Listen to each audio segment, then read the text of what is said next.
Como cada día, María Gómez Cámara se prepara para realizar sus quehaceres diarios. Vive con su marido, Juan Pereira, conocido como el Obispo, y con su hijo Diego, en el número 5 de la calle Rodríguez Acosta. Aquella jornada difícilmente podría ser olvidada por María.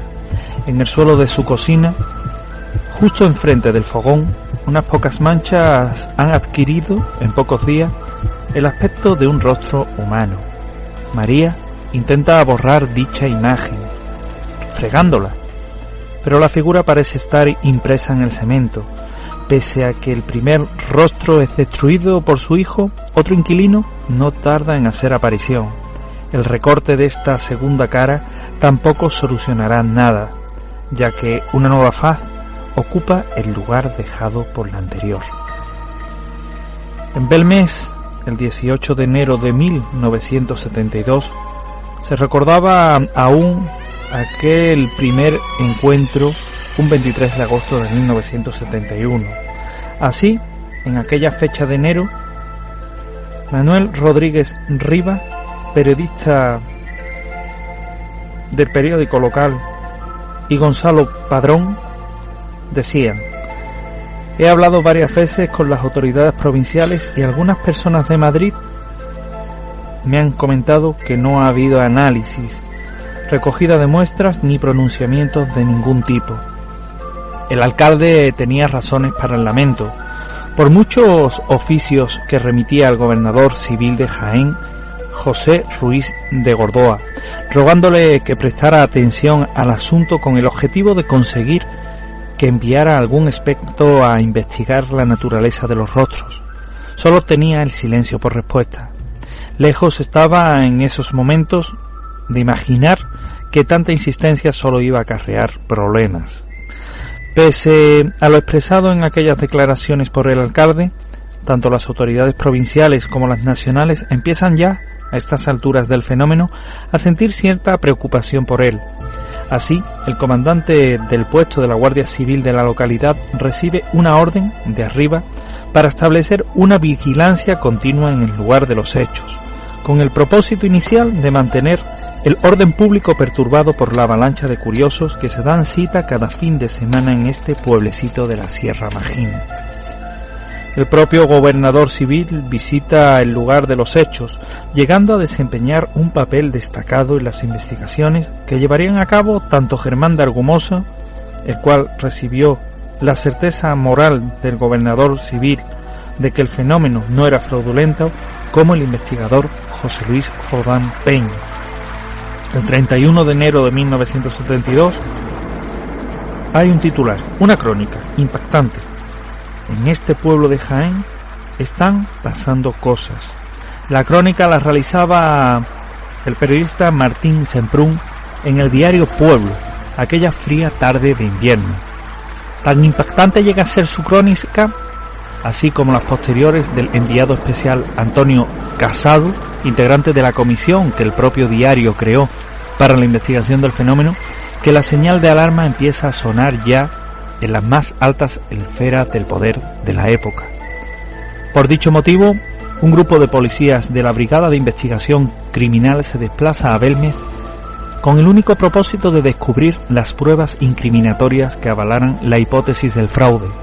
Sin embargo, el resultado de la investigación de dicho grupo no puede ser más decepcionante. No encuentran ni delito ni autor. No será el último problema. Un cabo de la Guardia Civil había denunciado ante el juez de paz de la localidad el hecho de que las caras manchaban, aportando como prueba su propio pañuelo. Sin embargo, el juez no pudo verificar la veracidad de la información aportada por la benemérita para realizar la misma prueba en el suelo de la cocina. Pese a estos jarros de agua fría, a los intentos de acabar de alguna manera con el tema, la cuestión seguía estando clara. Había que actuar deprisa, y se actuó.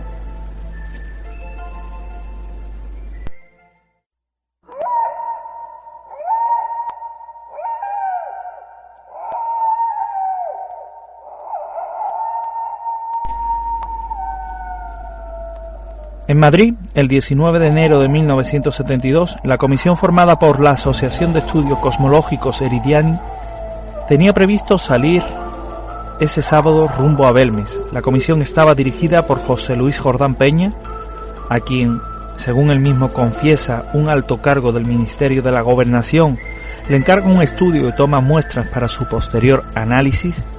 Y para apoyar esta investigación, el gobernador civil ha cursado órdenes a las autoridades de la localidad para que brinden todo tipo de facilidades al mencionado grupo. Nada más llegar, Jordán se entrevista con el párroco de la localidad, Antonio Molina, firme detractor desde el inicio del fenómeno. Este le confirma que aquello no es más que una broma entre vecinas. Realizada la investigación, el equipo regresa a Madrid. Pocos días más tarde, Ángel Viñas, químico de la comisión del diario Pueblo, recibe una llamada confidencial comunicándole la solución a tan escabroso asunto. Las caras no son más que nitrato y cloruro de plata sensibles a la radiación ultravioleta. La llamada la efectúa un integrante de la comisión de Jordán Peña, la misma comisión que nuevamente, según Jordán, entregaría un informe al Ministerio de la Gobernación indicando el carácter fraudulento del fenómeno, aunque alegando razones distintas a las sales de plata. No obstante, la versión oficial se difunde a nivel nacional a través de las páginas del periódico que más protagonista había tenido y más protagonismo había acumulado en el transcurso del fenómeno.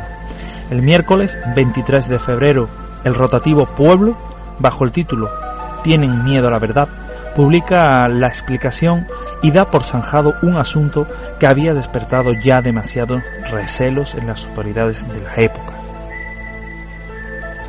En Segovia, el 26 de febrero de 1972, la versión oficial tiene un doble efecto.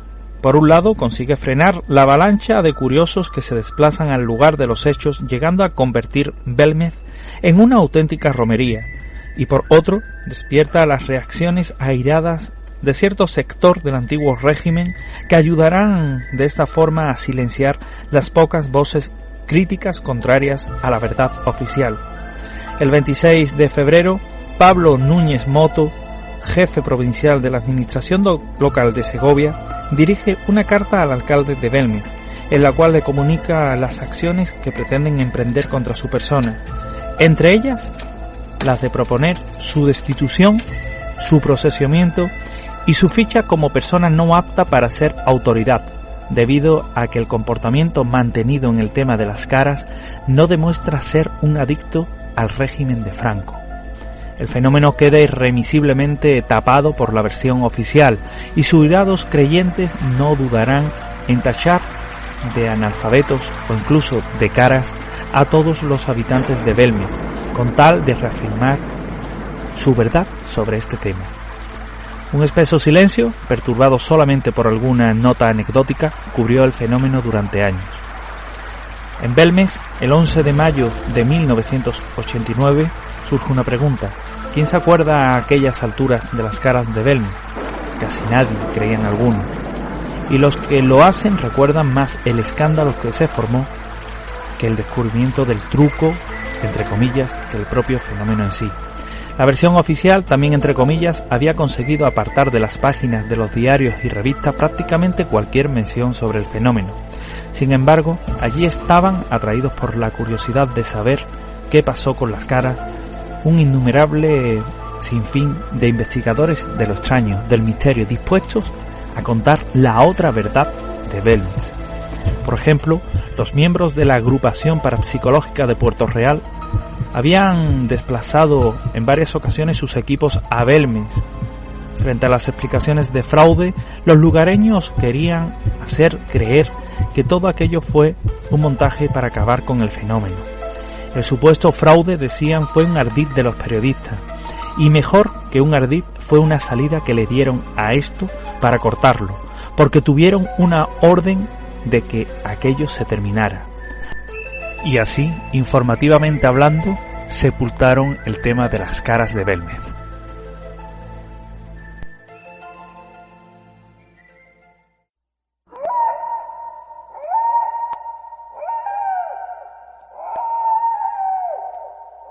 Se llegó a afirmar que el propio Germán de Argumosa había recibido la prohibición de seguir investigando. A él y al periódico Pueblo, de hecho, lo prohibieron a todos los periodistas que fueron. Incluso confesó que una periodista que visitó Belmez en la intimidad de la noche le había reconocido que iba enviada por el propio Palacio del Pardo. En Madrid, en una conferencia de Germán de Argumosa en enero de 1990, se producen unas afirmaciones fuertes. ¿Por qué se había de acabar el fenómeno? ¿Qué molestaba tanto a las autoridades de aquella época? ¿Podrían confirmar estos testimonios por otra fuente?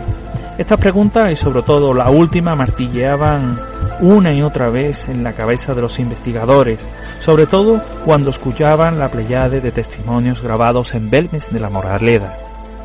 Sin embargo, faltaba algo: el relato de los investigadores que habían participado en este controvertido asunto.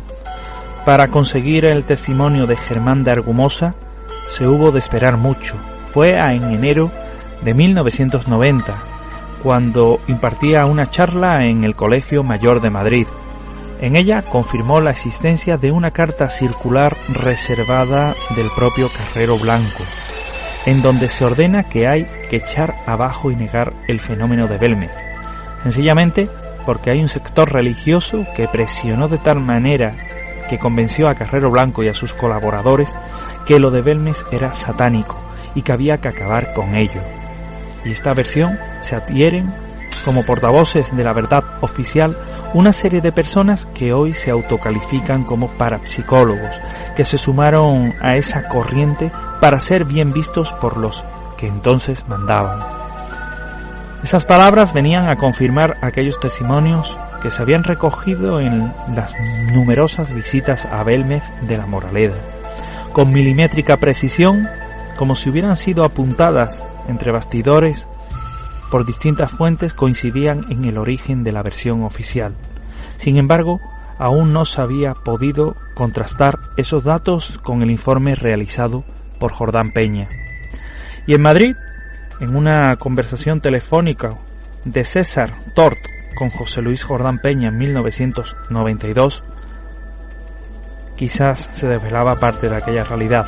César Tort había llegado a España con la intención de recabar la máxima información posible para realizar un artículo para la revista de la Society for Psychical Research sobre el fenómeno de Belmez. Aparte de su proyectado viaje al pueblo en cuestión, quería conocer de primera mano el informe que supuestamente Jordán Peña entregó en el Ministerio de la Gobernación. Conseguido el contacto vía telefónica, César preguntó a Jordán Peña por el informe.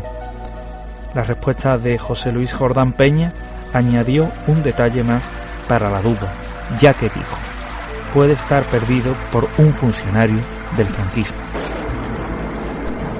Y hasta aquí lo que sería nuestra precipitada crónica precisamente de esos hechos que ocurrieron en Belmez de la Moraleda, con sus famosas caras de Belmez, allá por el año 1971, y que llega hasta nuestros días. En el aire quedan aún muchas preguntas. ¿Qué era aquel fenómeno? Si hay o no fraude o indicios de fraude en la aparición de las mismas. ¿Qué ocurre con esa segunda casa donde nació María Gómez Cámara, en la calle Cervantes del mismo pueblo, y que está cubierta por también ese tupido manto que son las sospechas de fraude y de intereses económicos, tras todo ese proceso de investigación o pseudoinvestigación que se ha realizado en él?